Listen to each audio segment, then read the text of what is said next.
Good afternoon. A tragedy of untold proportions was unfolding in Tampa Bay today and continues at this hour. And once again it involved the accident-prone Sunshine Skyway Bridge. But this time it was even worse than that tender tanker collision over 3 months ago when 23 U.S. Coast Guardsmen died. At least 31 persons are believed dead.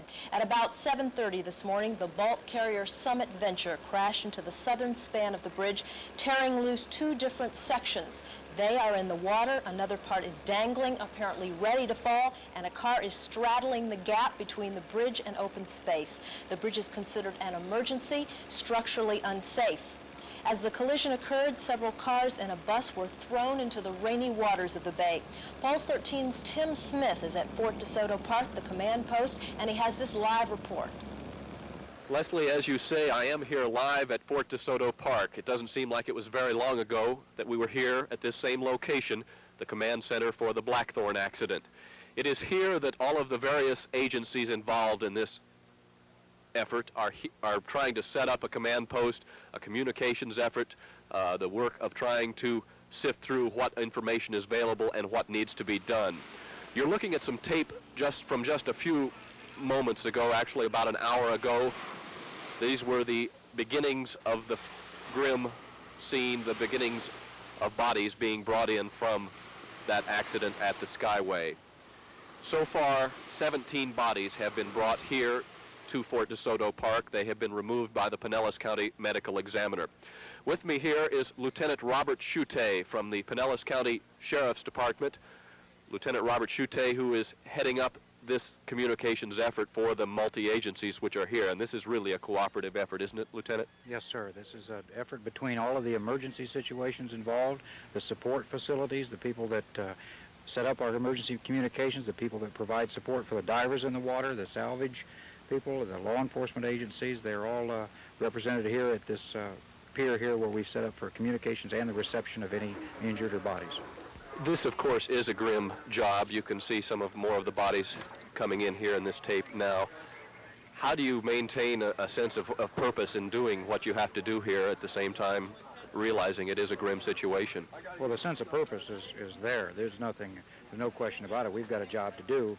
We stepped right in and set up all the facilities to attend to the situation, the recovery and the emergency people and everything. We're on the scene very quickly. Divers are in the water, and then we bring everybody in immediately in support of them. There's really no decision to be made. We've got a job to do. We step right up and do it. If you had to estimate, how much longer do you think you'll be out here doing this job? This situation should be stabilized a little sooner than the last one, in so much as that we don't have quite the problem with access to the vehicles. It's merely we're searching for additional vehicles if there are any and trying to recover people from ones that are known. We are hampered somewhat by this weather. I understand the divers have got a precarious situation that as a squall line moves through, if it shakes parts of the superstructure of the bridge that are not in the water, there's the severe threat that they could fall. And so as the wind subsides, we keep the divers in the water. Lieutenant, thank you very much. Leslie, we are here live. We'll be standing by for more developments at Fort DeSoto Park. Leslie? Thank you, Tim. Tim, the Summit Venture is Liberian registered and was en route to Tampa. It was to pick up phosphate to go to Korea tomorrow. It's not known where the crew was based. Pulse 13's Tom Martino is at the Sunshine Skyway Bridge, and he has this report. Tom? Leslie, as you can see, we are no longer on the Skyway, but near the Skyway, and there's a reason for that.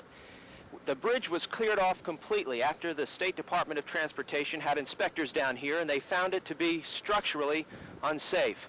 But earlier today, it was mass confusion. There were a lot of people on the bridge, rescue workers, police, firemen, and they were trying to keep reporters from getting too close to the edge, that critical edge that broke off after the collision. In order to explain how this happened, I guess you have to set the stage. According to eyewitnesses we talked to, it was raining heavily, foggy, the wind was blowing, and you could hardly see the top of the Skyway. 4 cars were driving up, and there was also a bus, a Trailways bus, carrying 23 people. Now, it was, as they were reaching the top, at the same time, the 660-foot freighter was approaching the channel to go into port. It rammed into the bridge. Apparently, the people on the bridge did not feel the impact. But after that, the girder started vibrating. And they started vibrating where the concrete shook and fell. into the water. Then the steel girder started falling. Cars fell in, the bus fell in.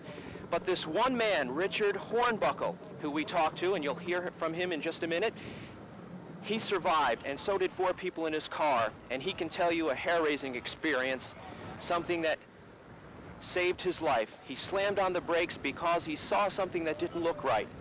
He saw pieces of metal hanging off the edge of the bridge. His car is now hanging on the edge of that bridge. Let's go and hear from that eyewitness, Richard Hornbuckle, who was in that car. It was raining, cats and dogs, of course. It was dark. The wind was blowing like a hurricane. I was driving at about 20, 25 miles an hour.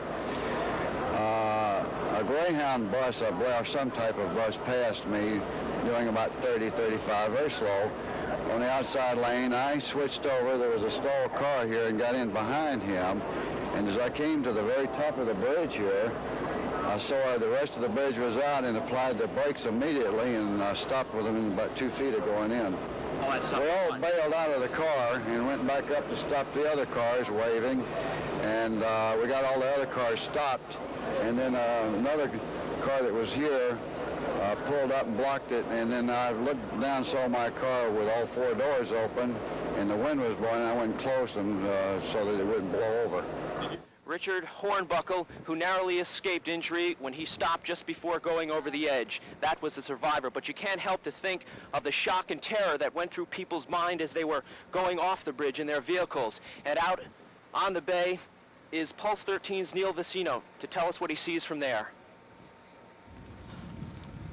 As you've probably already heard from Tom Martino and Tim Smith, the weather is deteriorating out here rather quickly. We're going to try and tell you, as far as we know, from what we can see and what we've been told, what did happen out here at 7:39 this morning. We're aboard Captain Jack Nowling's 23-foot Mako, and we're less than, about 40 or 50 feet just to the west of the Summit Venture, the ship that hit the Skyway Bridge this morning. She's a 606-foot ship out of Liberia, out of Monrovia. She is a phosphate carrier. However, we told she was not carrying phosphate when she was inbound this morning and hit the bridge.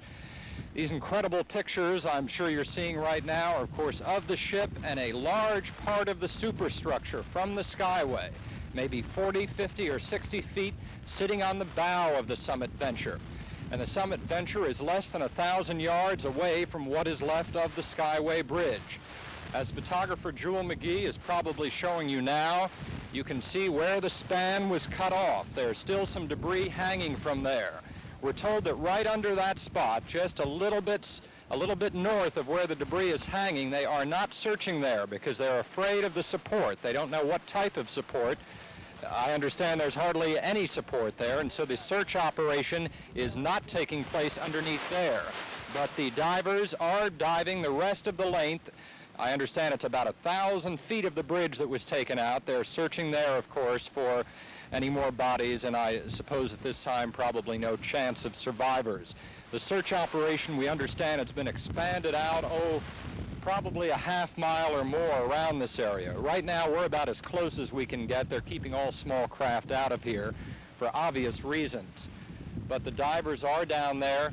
The ship, the Summit Venture, will stay right where she is. We're told that, of course, is not of immediate concern. The immediate concern is the rescue operation. Another thing, too, all small craft now have been ordered out of the area. We'll be leaving shortly ourselves because we understand a weather front is on its way in with 40 to 50 knot winds. Jewel, if you could come back to the bridge for a second here. As I say, we don't know too much exactly about where the ship hit. But if Jewel can go into maybe the third abutment down there, you can see it's torn off, almost leveled, only about 10 feet of it sticking out of the water. Now, this is just a presumption on my part, but the weather out here this morning at 7:39, I understand, was similar to what we're expecting in a little while. Near gale force winds, hardly any visibility. And from what we can see, it looks like the Summit Venture might have hit the bridge. I'm saying might have hit the bridge in that point because that entire concrete abutment has been taken out. But that's only conjecture. We have not been able to talk to the Pilots Association. Of course, they're very busy helping with the rescue operation. We don't know the name of the pilot who is on board the Summit Venture. Of course, we'll try and find all of this out for you later and hopefully have that information for you later at 6. This is Neil Vicino live from Tampa Bay, just west of the Sunshine Skyway Bridge. Thank you, Neil and Tom Martino. Pulse 13's Alan Wynn and photographer Lynn Rayburn flew over the bridge just about an hour after the accident. Alan has joined me now in the studio. Alan, what did you observe from the air? You know, Leslie, it's very scary because just two and a half months ago we did a report for this program at noon when the Blackthorn was raised from the bottom of Tampa Bay. And we were standing on the very structure that's now in the water, and it was a beautiful engineering site to see how safe it appeared to be. Even though it shook just a little bit in the wind, and when a truck would go over, you kind of expect that. And then to see it crumpled in the water, it's a very humbling experience today. As Neil showed you just a moment ago, that huge slab of pavement and girders were dangling across the bow of the Summit Venture. You can see right now a lot of tiny, tiny boats and a couple of helicopters that were below. Police helicopters, Coast Guard helicopters, trying to keep a number of the photographers out of the area because we had just as much chance of running into each other, I suppose. And all of these boats were carrying volunteer divers as well as Sheriff's Department divers. Everybody responding to the emergency. A call went out for volunteers, and these people are out there at that time, which was about 8:45 to 9 o'clock this morning, trying to look for volunteers. And I suppose they're still out there now, as Neil has said. Leslie? Okay, thank you, Alan. And one thing we want to add is that the National Transportation Safety Board is on its way to Tampa to investigate. We'll have more for you after this.